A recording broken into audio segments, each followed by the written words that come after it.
show. Tattletaling in the news, featuring Mississippi's decision to pull To Kill a Mockingbird from their 8th grade curriculum. A school is reprimanded by its superintendent over a banner during a football game. Pro Cons Discussion of the Month presents Guns in School and Corporal Punishment in the Classroom. Tech Out Education, featuring the website IXL. The teacher spills XQ's mission to put high school center stage, inviting the country to join the movement to rethink high school. And now, your host of the Teachers Unplugged, Ms. Shannon Uzelda Montgomery and Ms. Kajana Stevens. Hello there, Teacher Unpluggers, and welcome to another edition of the Teachers Unplugged. As always, we are so uber delighted to have you here. I'm here with my partner in rhyme, Ms. Kajana Stevens. How are you today, Myrna? I am excellent. Thank you so much. It's always a pleasure. Yes, thank you. Let's get started with some tattletaling in the news. Biloxi, Mississippi has decided to pull To Kill a Mockingbird from their 8th grade reading list, citing the use of the N-word as well as other offensive language. Now, the Pulitzer Prize-winning novel written by the late Harper Lee, which was published in 1960, it centers around racial inequalities and injustices in the Deep South. Now, in 2009 and 2011, the American Library Association listed the novel as one of the top 10 most challenging books.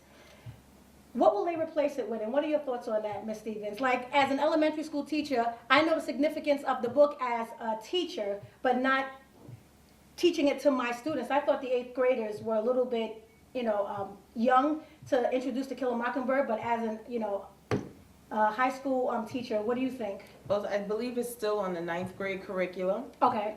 And it's unfortunate that they would remove it because it absolutely is a mirror for that time period in a literary sense. And despite the fact that it might have some language that might be offensive, it's reflexive of what actually was taking place in that time period. So you can't omit that it demonstrates, I guess, the attitudes that people had in addition to what the culture was at that time period. So, and we can't erase all of history. History has to be told one way or another. Absolutely, and it's an excellent book. It's classic literature.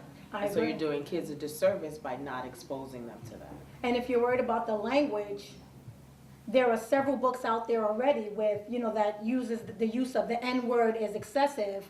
Huckleberry Finn, I believe, uses the N-word quite a few times. So then are you going to go through all of the literature that's assigned to students, to teach them lessons, about history? Are you going to go through all of them and, start picking and choosing what you want to, expose the students to? And at the end of the day, to be quite honest, this probably is no more offensive than what students are already exposed to in movies and on television programming. The video games. Exactly, video games, music. So it's unfortunate that that's where we are as a society, but you can't omit that. So you can't omit pieces of history. Exactly. I'll say it that way. And then expect it to not repeat itself. Yes. Now, according to the Herald, the theme for language art classes in Biloxi this year are the Golden Rule and Taking a Stand.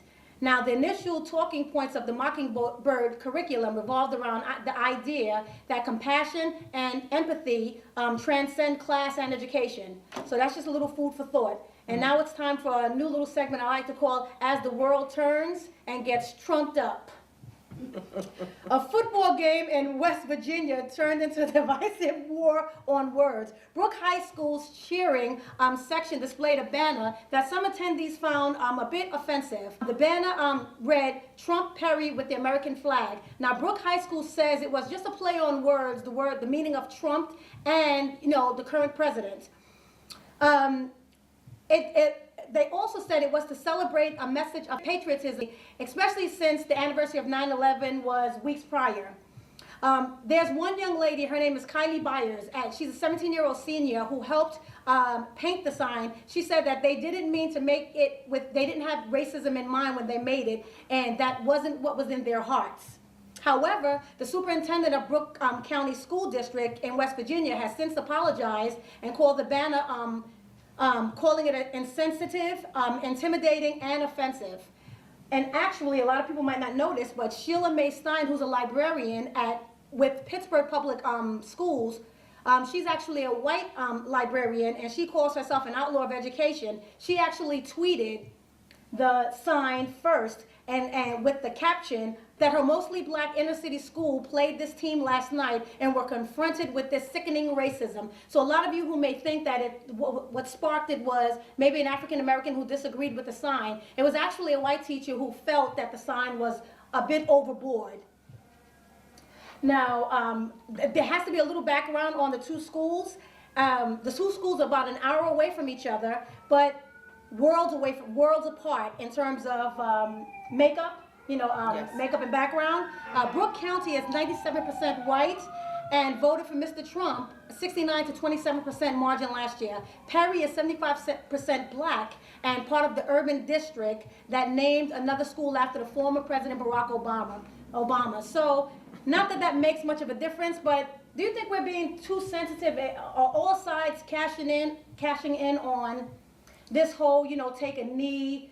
Do you think Brooke County School knew what they were doing when they put the sign? It's definitely not over the top. Okay. It should be pointed out and Okay. it should be addressed. I don't Yeah. believe that the students necessarily were trying to be Had malice racist, in their hearts, right? but I definitely think that they knew what they were doing. Mm-hmm. And they knew it was going to be controversial. Mm-hmm. And while it may not have been racist, I think there was intent behind what it was that they Okay. said. Yeah, so that's just a little bit of food for thought. Now let's get into pro-cons discussion of the month. Pennsylvania, these are just hilarious to me because I just can't believe them, to be honest with you. Pennsylvania State Senate passed a bill that would allow teachers with concealed carry licenses to carry guns on school grounds, and that was a vote from 28 to 22. Now, the bill was introduced to provide for protection and defense of pupils and will enable school districts in Pennsylvania to decide whether or not teachers in the district or teachers in the school should and would be able to carry concealed weapons. My answer is absolutely not. Ms. Stevens? It's a no for me. I just have so many concerns. This could go so horribly wrong so quickly. Where is teachers supposed to carry these guns? They're supposed to be concealed, obviously, but where are these guns supposed to be? In their bags, in their cars, in their desk, in the file cabinet? How easy is it for students to actually gain access to these weapons that are in school? And unfortunately, just like there are good and bad people in every single profession, every teacher should not have access to a weapon, let alone bring it into a school building with emotional students that are just going through changes and just any range of adolescent issues. I just see that the potential for this to go horribly wrong. And the emotional the emotional well-being of the teacher.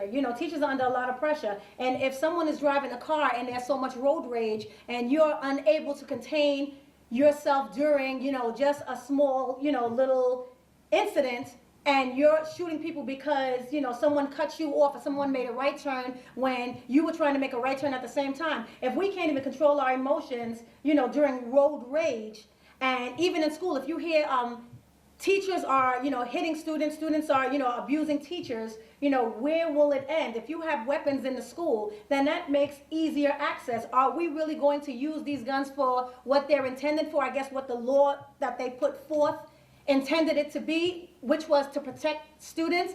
And am I comfortable enough to, use a firearm against another human being? Is that in my makeup as a person?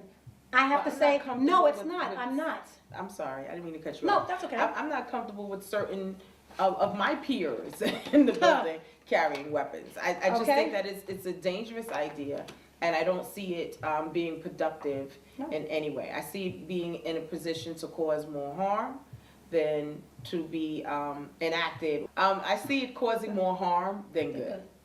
And knowing that the APPR and teachers are being graded based upon their performance in the classroom, this is the potential for a disaster. Can you imagine you coming back to me with an ineffective?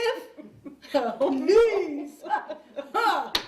Bulletproof vest will be mostly needed. Okay, so yeah, I think the potential is just, it's too open. It's too open-ended for, something like this. We're not trained officers, I'm not trained marksman. And, if somebody comes in, to harm, the most I can do is try to shield my students and give them the tools that they need to protect ourselves, and that means hiding or going somewhere where we're out of harm's way. That's what I can do. But there's another incident, another situation that's going on, and that's the paddling in schools. What I didn't know, Ms. Stevens, is that 19 states actually have corporal punishment. I thought it was obliviated all over. I thought they didn't use corporal punishment anywhere. And to my surprise, when I was, researching this, and when I saw that Three Rivers, Texas, actually brought back, the corporal punishment, the paddling, I was really in shock because it says that apparently teachers were shopping for nice wooden paddles. Some of them were breaking branches off trees, and, going into their basements, little carpentry going on, to get those paddles prepared.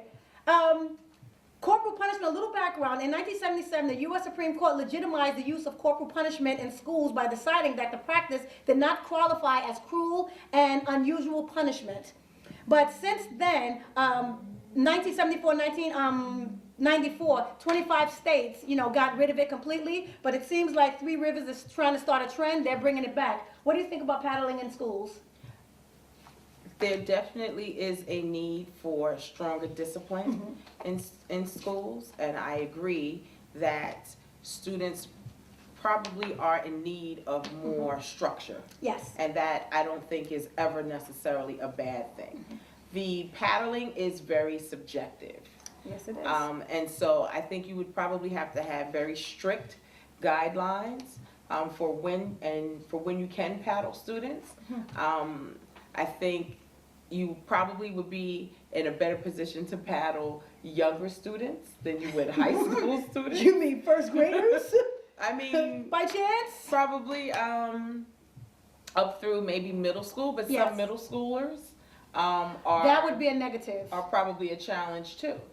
So I think it might be unfair in the sense that it would probably be geared more towards younger kids. Yeah, because the older students, there's no way, that they will put up their dukes. I think, they're ready for war anyway. Yes. So, but how about before we start telling teachers to start paddling students again, how about allowing parents to discipline their children at home and stop having children feel like they have the power and control to manipulate a situation when, they're misbehaving by talking about or speaking of calling the authorities on their parents whenever they know they've done wrong and it's time to get that little paddling on the behind. How about let's give that power back to the parents first and see how that works. Stop, removing kids from the home that are in good conditions, at the home and they're well taken care of, but the student went or the child went to school and said that they were, abused by their parents, and then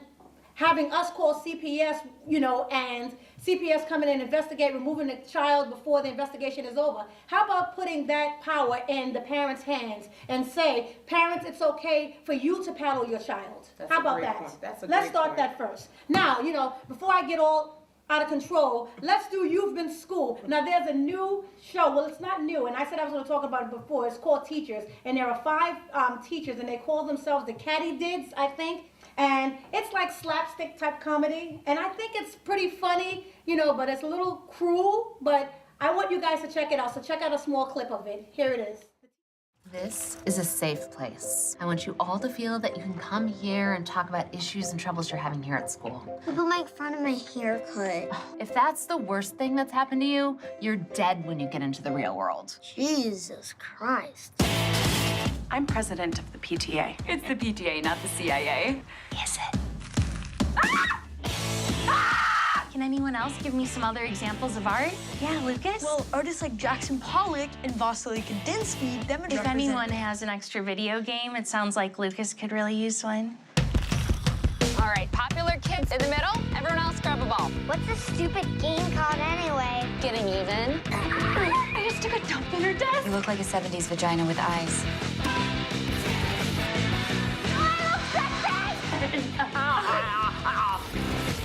Thanks for letting me come by. Thanks for letting me come.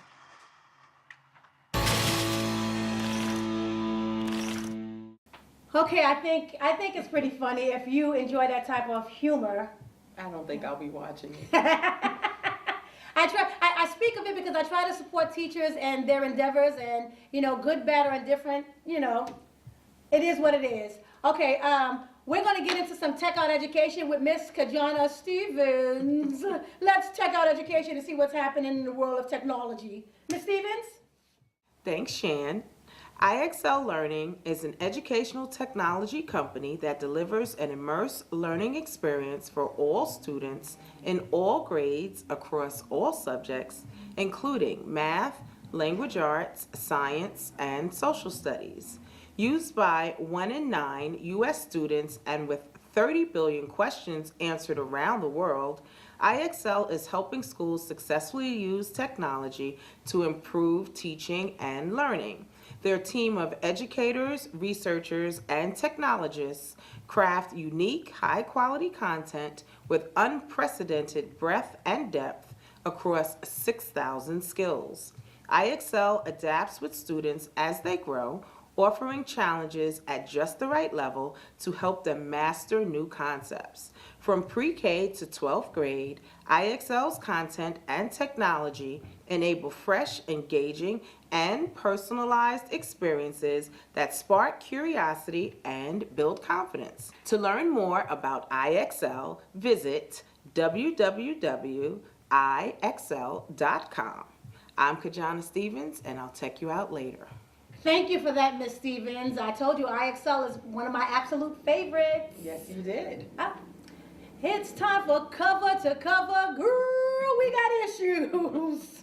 Now, this is a good one. And I think this is always lost in translation because it's free. And what I've noticed about our country, anything that's free, we always tend to assume that it's not good. Or overlook it. Or we overlook it. This is the Westchester Parent Magazine that you can pick up at Whole Foods or any other supermarket that's out, and it actually has some amazing articles in here for you guys. There's young children who are changing the world through entrepreneurship. There's a fabulous article on Thanksgiving desserts you can make with your kids at home and have them participate in cooking instead of sitting around video games and eating all day. Get in that kitchen and get some responsibility on preparing some meals.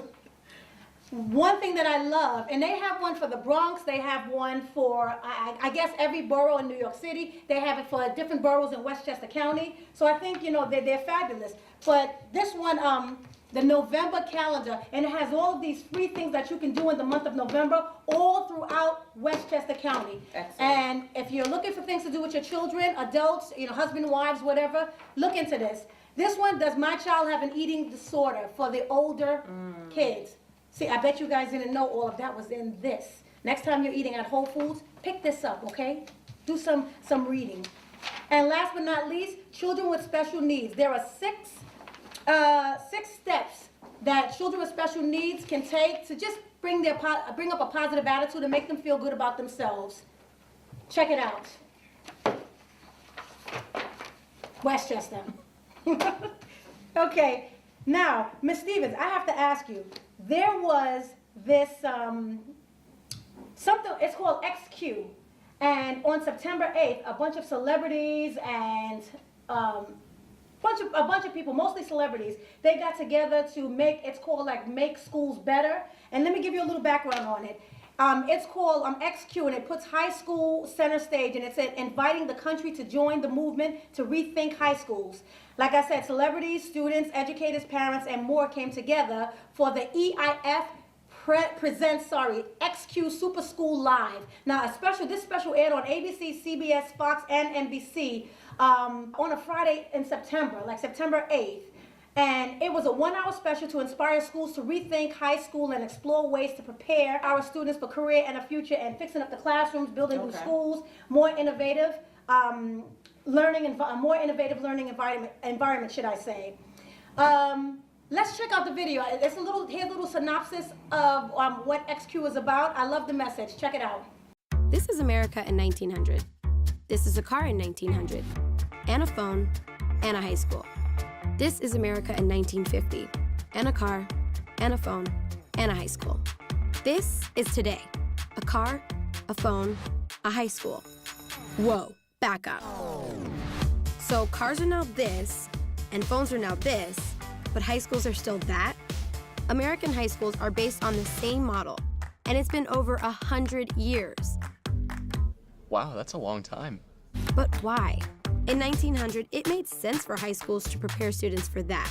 But in 2017, shouldn't they be preparing students for this, and even this? So why are we still granting diplomas based on the time a student spends in a seat? Why are we still using the Carnegie Unit, which was developed in 1906 and says the formula for learning is 4 years sitting at a desk multiplied by one subject taught at a time equals students ready for the future? All questions XQ the Super School Project asked America to help answer. There was a competition. Not that kind of competition, this kind. The kind where communities across the country come together to rethink high school. So every student, everywhere, can be prepared for the future. And that's big, like really big. Like the largest open call in history to redesign high school big. This is the hard work that went into it. 10,000 people across the country became school builders, and thanks to them, there will be brand new ways of teaching and learning. Starting with America's first super schools.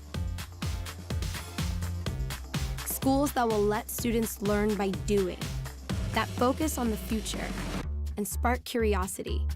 Schools that build community, unleash potential, and solve real-world problems.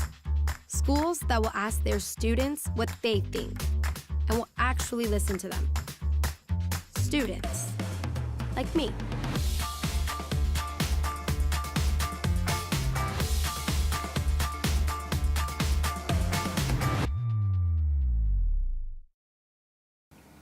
Now, since the launch, I've never heard of this, and if it aired on all of these channels, it wasn't well publicized. And anything I noticed that has to do with education, it never is.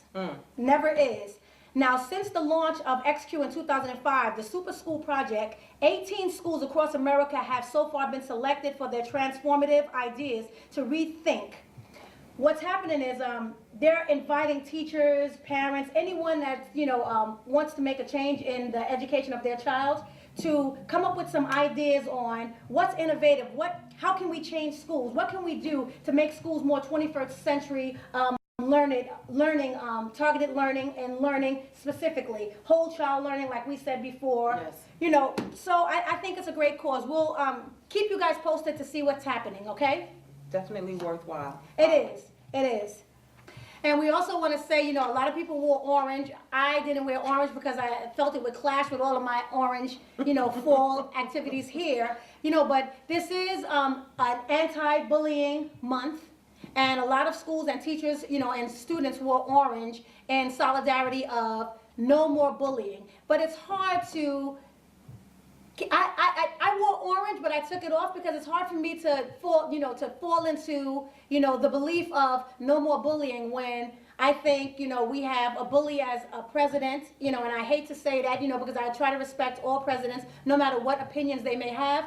But it's hard for you guys to tell, children and for teachers and parents, and educators in general to tell kids not to bully, love thy neighbor, to be respectful of what you say.